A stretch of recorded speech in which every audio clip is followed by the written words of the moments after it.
Mike Thompson. You didn't know about yet, because you guys worked on this unit. He made that capacitor. Yes, you made from scratch pretty much, Exactly. right? He actually went to Corning and researched the kind of glass that was needed. I know he would go to the end. He's like that, yes. Definitely. Exactly. Well, originally, The phrase he could is get a shock anal out of that. retentive, I believe. He does it. What they did was they built a little relay here. So what happens when you turn this, when you put this down, it only activates a very small amount of electricity that goes in here. That activates a switch called a relay, which then activates a large amount of electricity. It takes 120 volts and sends it to here. It's a coil basically. It's a transformer. And what it does is it changes a small amount of electricity to a very large voltage. You guys connect these things on the wall all the time, charge your phone. Some of them, not all of them, have transformers in them. And you connect it up and they make electricity. Imagine a transformer this big. Matter of fact, in that box, that's an even bigger one. It was on a ship, operating a ship's radio. So that's a lot of juice coming out of there. If you look at your car has a battery in it, right? The cable's probably about this thick. It's a 12-volt battery. My car is out there. It's a 6-volt battery on my car, and the cable's about that thick normally. And I upgraded it to one like this green one. That's what they call a double aught cable 00. And that means it's very thick. Why do they have to be thick? Less low voltage loss. Yes, less voltage loss, and you can carry a lot of voltage. Right. If that was too narrow, it would just burn up. You carry a lot of current. You're right. Current is the one that's going to make it burn. So that's there to make that work. Then we have this capacitor. Basically, what it does is it charges the capacitor up. The capacitors, as soon as they charge up the capacity, this will charge up like 120 times per second. Almost immediately, it charges and then it releases that energy. And it's going to release the energy into a couple of places. Some of it's going to go into. You see that little electrode there with space in there? Normally, electricity won't go through air. There's too much resistance. You have to have wires touching each other. But if you've got enough electricity, it'll jump through there, and that's for making lots of electricity. And electrical sparks make radio frequency energy.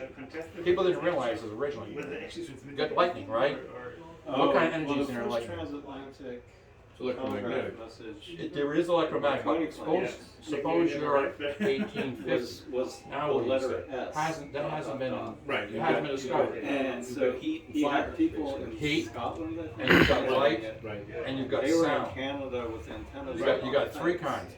They didn't know about radio frequency because you can't see it, you can't hear it until they made something. Edison found out when you put a magnet near a light bulb, things wavered, moved around inside it. I don't know what it is, he says, but something's going through the ether. That's what they called areas. And he says, I don't have time to mess with that. He published it, and other people took it from there. And they knew there was something, so they experimented and tried to figure out how they could, what it was. And that's what we got eventually. Well, then what happens, then that spark goes out to an antenna, it passes through, probably through a coil, the electromagnetic energy, and that is supposed to vary at a certain amount. You get an oscillation.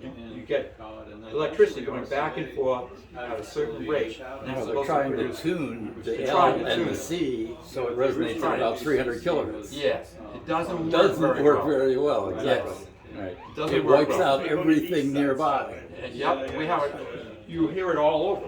I told you about that already. What we did with a spectrum analyzer. Our little spectrum analyzer about this big. Basically, what it does is, if there's any electromagnetic energy RF around you, it will show you little blips on there. So I turned it on over here, right on the antenna, and we saw a couple little blips of FM radio stations. And I took my friend, Mike Thompson, and sent him out there in the field. And I started this up. What happened? You saw spikes all the way across from 0 to 450 megahertz. Now this is supposed to transmit at around 250 to 300 kilohertz. That's 350,000 cycles per second. All the way up to 450 million cycles per second he was transmitting. And by the way, there used to be an FCC inspector that lived right down this road, another mile or two. I met him late in his life. In fact, I have his vacuum tube tester that he had no further use for. He used to go around looking for stations which were not radiating properly, but he was an old man in the 80s. Yeah, and eventually FCC, they don't enforce it great more. Now the FCC is giving is allowing ordinary people like me, or amateur operators, to do part of the enforcement and turn in stuff. If I can make that go for you. Oh, it's not just the support. Okay, it's. So you're I seeing didn't the notice spot that. come out, you're seeing a meter reading up there. It's not going to an antenna. Yeah. It is illegal to do that, because you mess people up. And what it's doing right here, it's certainly going to go several hundred feet, maybe 1,000 feet. We don't want to mess too much more. But when it actually was used, that's coming in to a receiver. There's a receiver over here. And this part of the receiver is an announcer. And you all know probably how a doorbell works. When you apply energy to the doorbell, it applies energy to a magnet, and it pulls this. It makes a ring. But as soon as it pulls that, it breaks the connection over there, so it springs back. As soon as it springs back, the connection's made, go back like that. So on this unit, you would have a special detector, something that detects radio waves. And originally, it had a little capacitor, a diode over here as a modern element. It has something called a coherent, it's like a glass rod, glass tube. Inside, they put iron filings in there. They pack them up fairly tight, and 2 electrodes on them. And you put electricity to the iron filings. Just like I put a battery, iron filings, and a little light bulb, and I switch it on, and the light bulb won't go on. Because believe it or not, the iron filings have a resistance of millions of ohms, very high resistance. Electricity won't go through it. But if you take that little thing of iron filings and attach it to an antenna, and a radio wave comes down the antenna, the radio wave goes through there, and for some reason, all of a sudden, those iron filings conduct electricity, 1 and 2 ohms, very, very low. Electricity goes through, rings the bell, the guy sitting there says, oh, there's a message coming.